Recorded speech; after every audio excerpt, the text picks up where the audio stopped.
Encore un, Sébastien Lecornu qui démissionne, 7e Premier ministre sous Emmanuel Macron.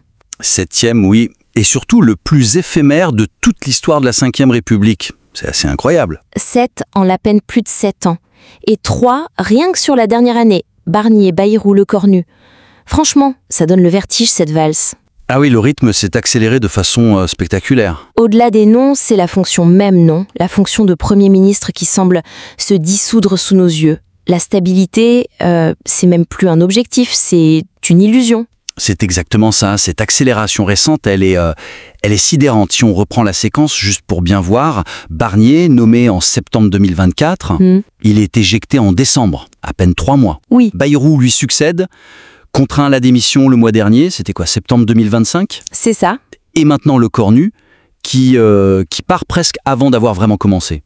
Moins d'1 an pour 3 chefs de gouvernement, c'est plus une crise politique là, c'est presque une autocombustion des institutions, non ? C'est une excellente image, l'autocombustion. Barnier, balayé par la motion de censure sur le budget. Bayrou, incapable d'avoir la confiance sur son plan d'austérité. Et Lecornu qui s'évapore comme ça. Finalement, Matignon, c'est devenu quoi ? Une antichambre de l'échec programmé ou juste un fusible qu'on fait griller volontairement ? Le point central, je crois, c'est vraiment cette incapacité chronique, depuis 2022 en fait, à faire passer une ligne politique claire, un budget sans majorité absolue.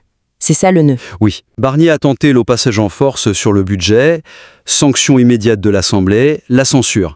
C'était la démonstration brutale que sans alliance solide, gouverner, c'est mission impossible. Ça expose la faiblesse structurelle, comme vous dites. Exactement. Mais ce qui est fascinant, c'est la tentative Bayrou, après, l'homme du compromis, le centriste, censé pouvoir parler à tout le monde. Oui, le vétéran, le sage. Et il échoue. Sur la confiance, sur un plan de réduction du déficit. C'est la preuve que même cette carte de l'expérience de la modération, ça ne marche plus. Ou alors c'est les oppositions qui sentent le pouvoir faible et jouent l'obstruction à fond. Je pense que l'échec de Bayrou montre surtout que l'arithmétique parlementaire est devenue reine. Absolument reine. La confiance, ce n'est plus une formalité, c'est un vrai parcours du combattant. Chaque voix compte. Chaque voix compte, et les alliances de circonstances, ça ne suffit plus pour bâtir une légitimité, disons, durable. Son départ contraint, c'est juste qu'il n'avait pas les chiffres. C'est presque aussi simple que ça, au-delà de la politique. Et puis, Lecornu, sa démission si rapide, sans même un grand combat parlementaire, juste un retrait. C'est ça qui est troublant, non ? C'est l'aveu que le poste est intenable. Ou c'est une manœuvre pour provoquer autre chose, un électrochoc, une dissolution encore ? Lecornu, il symbolise peut-être l'épuisement total du système actuel. Sa démission quasi immédiate, ça va au-delà des raisons conjoncturelles, budget, confiance. Ça suggère une impossibilité, structurelle. Profonde. D'exercer la fonction dans ce climat politique qui est devenu toxique. Ce n'est plus la faute d'un projet, d'une personne. C'est comme si le siège lui-même était radioactif. Un trou noir politique, quoi. Une usure accélérée, oui. Mais attention, n'idéalisons pas le passé récent non plus. Cette série noire-là, elle ne sort pas de nulle part. Avant eux, on a eu Elisabeth Borne, Gabriel Attal. C'était déjà symptomatique de cette déliquescence, non ? Ah mais tout à fait. L'instabilité d'aujourd'hui, elle prend racine dans les difficultés qui ont commencé dès la perte de la majorité absolue en 2022. Borne, elle a tenu près de 2 ans. Ça paraît une éternité maintenant. Oui, c'est fou. Mais à quel prix ?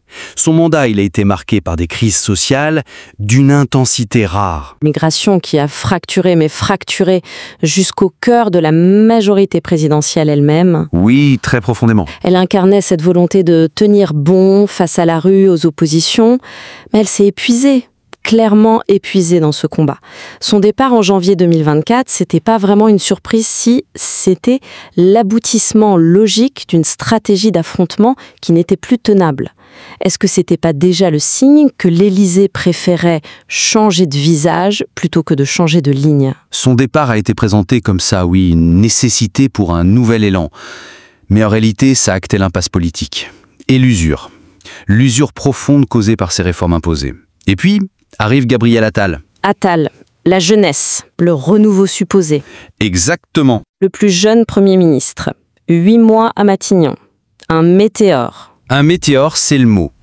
Sa mission, elle était impossible dès le départ, non ? Redynamiser un camp affaibli, sans majorité, avec une opinion publique méfiante. Il a été broyé par la machine. Son sort a été scellé, très clairement, par les élections législatives anticipées d'été 2024, la dissolution décidée par l'Élysée. Le pari risqué. Très risqué, censé redonner une majorité qui a abouti exactement à l'inverse. Victoire de la gauche, camp présidentiel encore plus minoritaire. La démission d'Attal en septembre 2024, elle était juste inévitable. Conséquence directe. Ce qui est intéressant avec Attal, c'est qu'il n'a même pas eu le temps de s'user sur une grande réforme impopulaire comme Borne. Lui, il est victime d'un calcul politique de l'Élysée qui s'est retourné contre son auteur. C'est ça aussi une caractéristique de la période, non? Des premiers ministres qui tombent plus seulement sur leurs actions, mais sur les conséquences des stratégies présidentielles. Effectivement. La période post-2022 montre bien ça. La survie du Premier ministre dépend autant de sa gestion des crises que de la réussite, ou souvent de l'échec, des initiatives du président, comme la dissolution. Borne a résisté aux tempêtes sociales, Attal a été emporté par la tempête électorale provoquée par l'Élysée. L'absence de majorité stable rend cet exécutif à deux têtes extrêmement vulnérable. Chaque loi, chaque élection, c'est un test de survie. Et même avant 2022, avant cette perte de majorité. Si on remonte au premier quinquennat, Édouard Philippe, Jean Castex... Ah oui, les temps anciens. Voilà, et ils ont duré plus longtemps, 3 ans pour Philippe, 2 pour Castex. Ça semble presque une ère de stabilité aujourd'hui. Mais est-ce que leurs départs étaient si normaux, aussi classiques que ça ? Replacer Philippe et Castex dans leur contexte, ça révèle déjà des tensions, des signes avant-coureurs de cette fragilité qu'on voit aujourd'hui.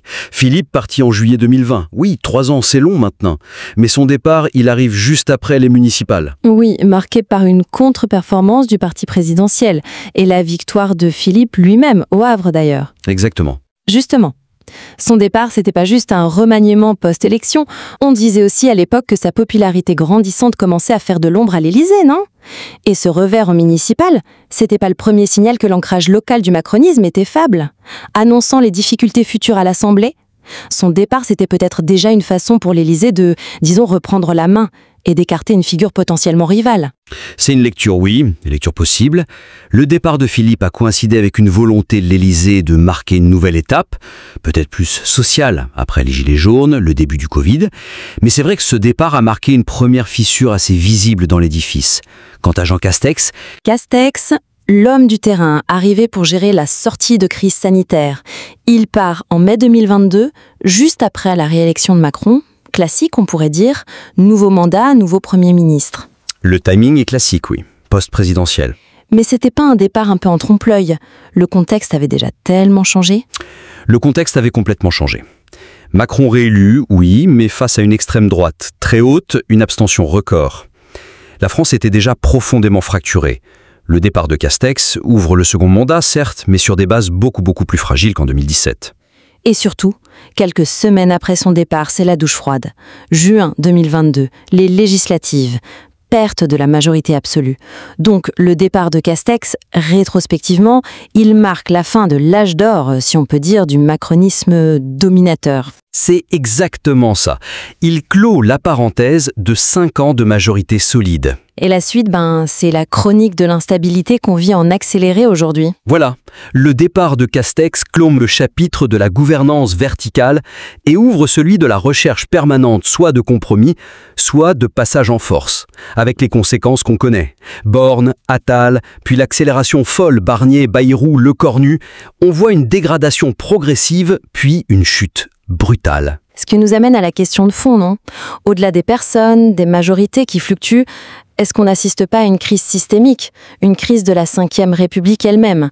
Cette valse des premiers ministres, c'est peut-être juste le symptôme le plus visible d'un mal plus profond.